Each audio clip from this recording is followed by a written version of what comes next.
Hi my dear students, welcome back in your YouTube channel R Kiray sir. So my dear students, आज हम आपको बता रहे हैं इंग्लिश सब्जेक्ट का प्रैक्टिस सेट जो बी है उसके सारे आंसर्स हम आपको बताने वाले हैं। तो जिनका पेपर हो गया है वो मिला लीजिए और जो क्वेश्चन आपसे नहीं बने हैं उनको अच्छे से समझ लीजिए और याद कर लीजिए। ठीक है, कैसे क्या करना है हम आपको सारी चीज़ें बता रहे हैं, तो बने रहिए वीडियो में अंत तक। चलिए मिलते हैं सेट बी के साथ, विषय अंग्रेजी। माय डियर स्टूडेंट्स, ये रहा आपका practice question paper set we high school examination 2024 class 10 subject English का। तो यहाँ देख लेते हैं पहला क्वेश्चन जो है, the very first question is of passage. So first passage का क्वेश्चन भी फर्स्ट है। यहाँ पर हम देख लेते हैं कि हमारा जो आंसर हो जाएगा सही। पहला क्वेश्चन है, what does discipline do for a child. बच्चे के लिए डिसिप्लिन करता क्या है, तो ए वाला आंसर हो जाएगा माय डियर स्टूडेंट्स इसका कि forms character and makes him a fit citizen. Discipline, discipline मतलब होता है अनुशासन। यदि बच्चा के अंदर अनुशासन है तो उसका चरित्र बहुत अच्छा होगा और वो बहुत अच्छा नागरिक बन जाएगा। ठीक है, अगला क्वेश्चन है, what makes evils, what evils does a child pick up when he is allowed to do what he likes. So my dear students, आपको चीजें समझना है कि यदि बच्चे को हम उसकी इच्छाओं पर छोड़ दें जो उसको पसंद है तो फिर उसका क्या होगा, catch cold and fall ill. ठीक है, वो बीमार हो जाएगा और उसको कोल्ड पकड़ लेगी, मतलब सर्दी हो जाएगी। कहने का तात्पर्य ये है कि यदि वो अपने मन का काम करेगा तो बिगड़ जाएगा। अगला है, what are good habits. Good habits क्या हैं, तो इसका सी वाला आंसर सही है, avoid things that are injurious. ठीक है, सी वाला आंसर इसका सही हो जाएगा माय डियर स्टूडेंट्स। चलिए आगे हम इसको निकाल देते हैं जरा, तो इसका कौन सा आंसर सही हो जाएगा, सी हो जाएगा। ठीक है, अगला क्वेश्चन है, which of the following is the appropriate title for the above text. तो ऊपर जो टेक्स्ट दिया था तो एप्रोप्रिएट टाइटल क्या होगा, तो एप्रोप्रिएट टाइटल ए वाला हो जाएगा my dear students, importance of discipline. Discipline के बारे में ही उसमें बताया है, डिसिप्लिन का महत्व बताया गया है, तो ये वाला आंसर ही करेक्ट आंसर है। और अगला क्वेश्चन है जो जिसमें कि वर्ड मीनिंग पूछ लिया गया है, what does spoiled mean. Spoiled का मीनिंग क्या होता है, स्पॉइल्ड का मीनिंग क्या होता है, तो इसका मीनिंग होता है डिस्ट्रॉयड। सी वाला आंसर इसका हो जाएगा। ठीक है माय डियर स्टूडेंट्स, तो आई थिंक आपको ये फर्स्ट पैसेज की क्वेश्चंस के आंसर समझ में आ गए होंगे। अगले पैसेज के हम क्वेश्चंस समझ लेते हैं। अगला पैसेज पोलियो के बारे में है, जो कि आप 2-3 बार कर चुके होंगे, आपने प्रैक्टिस की होगी, वही क्वेश्चंस यहाँ आ गए हैं। तो हम देख लेते हैं फटाफट से कि पहला क्वेश्चन है, the narrator of the passage is a patient of, तो आंसर हो जाएगा बी वाला, पोलियो। अगला है, to say something about the future is to. देखो फ्यूचर के बारे में कुछ कहना कहलाता है प्रेडिक्ट करना, तो यहां बी वाला आंसर हो जाएगा प्रेडिक्ट। अगला क्वेश्चन है third, the narrator was the 7th child in a family that had. ठीक है, दैट हैड 8 चिल्ड्रन। ये पैसेज में मिलेगा आपको 4 पेयर ऑफ चिल्ड्रन, ऐसा लिखा हुआ है। ठीक है, तो my dear students, I think आपको चीजें समझ में आ रही होंगी। आगे हम देख लेते हैं फटाफट से। क्वेश्चन नंबर 4 है, polio the dreaded disease mainly affects the, तो इसका आंसर है ए वाला, ब्रेन एंड स्पाइनल कोड। ठीक है, ये भी आपको पैसेज में मिल जाएगा। अगला है 5th question, what made the narrator look like a foreigner. किस चीज के चलते फॉरेनर जैसे दिखाई देते हैं नरेटर, तो इसका आंसर ए वाला है, he was fair and brown heard. ठीक है, वो गोरे थे और उनके जो बाल थे वो ब्राउन कलर के थे, भूरे रंग के थे, इसलिए वो एक फॉरेनर, विदेशी की तरह दिखते थे।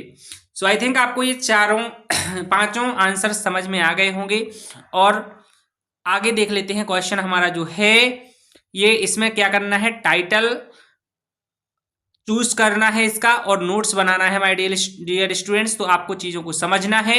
इसका vegetable oil has been known from antiquity, तो इसमें वेजिटेबल ऑयल के बारे में बताया गया है, तो आपको चीजों को समझना है और इसको पढ़ करके इसका सही टाइटल चुन करके लिखना है, नोट्स बनाना है। यदि आपको नोट्स बनाना नहीं आता है तो मेरे चैनल को सब्सक्राइब कर लीजिए और जा करके उसको विजिट कीजिए, तो उसको नोट मेकिंग की बहुत आसान वीडियो आपको मिल जाएगी। ठीक है। अगला क्वेश्चन है आपका एप्लीकेशन का, you are Nishi studying in government girls higher secondary school Morena. So इसमें स्कूल का नाम दिया है, स्टूडेंट का नाम दिया है माय डियर स्टूडेंट, और साथ में आपको कहा गया है कि स्कूल लीविंग सर्टिफिकेट के लिए आपको एप्लीकेशन लिखनी है। तो ये आपको टीसी की एप्लीकेशन की तरह ही लिखनी होती है। यदि आपको एप्लीकेशन लिखना नहीं आती है तो जल्दी से जाइए चैनल पर, और वीडियो इसकी भी मिल जाएगी आपको, एसएलसी नाम से वीडियो मिल जाएगी। ठीक है। सो माय डियर स्टूडेंट्स, चलिए आगे देख लेते हैं। आगे की जो क्वेश्चंस हैं यहाँ पर ऐसे भी आया है, value of games and sports बहुत ही इंपॉर्टेंट है। एनी इंडियन फेस्टिवल, मतलब यहाँ दिवाली के बारे में भी आप लिख सकते हैं। साइंस एंड मैन, तो यहाँ वंडर्स ऑफ साइंस का, और फ्रीडम ऑफ प्रेस, तो यहाँ पे इनमें से कोई एक निबंध आपको 150 वर्ड्स में लिखना है। ये हम अपने आप को हेल्दी कैसे रखें, फिट कैसे रखें, तो ईट हेल्दी, रेगुलर एक्सरसाइज। ठीक है, तो ये भी हमने आपको बताया हुआ है, एप्पल वाले को बताया है, तो एप्पल वाले जैसा ही सेम टू सेम ये है। ठीक है। सो उसकी भी वीडियो आपको मिल जाएगी। चलिए अब हम ब्लैंक्स देख लेते हैं क्वेश्चन नंबर 7 के, कि कौन कौन से ब्लैंक में क्या आना है एप्रोप्रिएट वर्ड। तो फटाफट से हम आंसर को देख लेते हैं। तो यहाँ है he has blank 1 rupee note, तो इसमें ए आएगा क्योंकि 1 पढ़ेंगे हम उसको, 1 का वावक्का आ रहा है जो कि व्यंजन है। अगला देख लेते हैं, सी प्रेफर्स कॉफी ब्लैंक टी, तो प्रीफर वर्ब के साथ में हमेशा टू लगता है, यहाँ कंपैरिजन हो रहा है तो टू आंसर हो जाएगा। अगला है the train blank on the platform, तो ट्रेन अराइव्ड हो जाएगा, यहाँ पे सेकंड फॉर्म ऑफ वर्ब लगेगा क्योंकि अराइविंग लगेगा नहीं, ING form is are am was were या विल बी सेल बी के साथ लगता है, यहाँ कुछ भी नहीं है। और यहाँ अराइव ये फर्स्ट फॉर्म है वर्ब का, फर्स्ट फॉर्म अकेला आएगा नहीं क्योंकि ट्रेन भी सिंगुलर है, तो इसमें ऐसे यस चाहिए था, इसलिए ये नहीं है, तो सही उत्तर हमारा अराइव्ड हो जाएगा, दूसरे नंबर का बीच वाला। ठीक है। अगला है I have been here blank Wednesday, तो वेडनेसडे दिन का नाम है, दिन के नाम के पहले सिंस आएगा। और अगला है सी हैज नॉट ब्लैंक मनी, क्योंकि निगेटिव सेंटेंस हो गया है तो एनी का यूज इसमें हो जाएगा। अगला है be blank to serve our nation, तो देखो टू लगा है ब्लैंक के बाद, तो शुड के साथ टू आता नहीं है और मे के साथ टू आता नहीं है, तो ऑट इसका आंसर हो जाएगा। और यहाँ कर्तव्य की भावना भी यहाँ प्रदर्शित हो रही है कि हमें अपने देश की सेवा करनी चाहिए, तो ऑट का यूज ही होगा यहाँ पे। ठीक है। सो माय डियर स्टूडेंट्स, ये आपके ब्लैंक्स के आंसर्स हो गए हैं। अब हम डू एज डायरेक्टेड भी बता देते हैं फटाफट से, तो आपको चीजों को समझते चलना है, डू एज डायरेक्टेड भी देख लेना है। हम बोल रहे हैं, आपको सुन करके इनको समझना है, और जिनको समझ में नहीं आए तो वो कमेंट में क्वेश्चन पूछ सकते हैं कि सर तो मैं इनको कमेंट में आंसर इनके भेज दूंगा। ठीक है, तो कमेंट जरूर करें, वीडियो को लाइक करें, शेयर करें दोस्तों में, और चैनल को यदि सब्सक्राइब नहीं किया है तो सब्सक्राइब जरूर कर लें। और हमारे क्लास 10th के ग्रुप में जुड़ने के लिए हमारे व्हाट्सएप नंबर 7509928282 पर मैसेज कर दें, अपना नाम, क्लास और एड्रेस जरूर लिखें, एड्रेस में जिले का नाम। चलो आगे हम देख लेते हैं। तो यहाँ का पहला है, if he takes a taxi he will reach the station on time. यहां हमें यूज करना है अनलेस का, और सेंटेंस को फिर से लिखना है।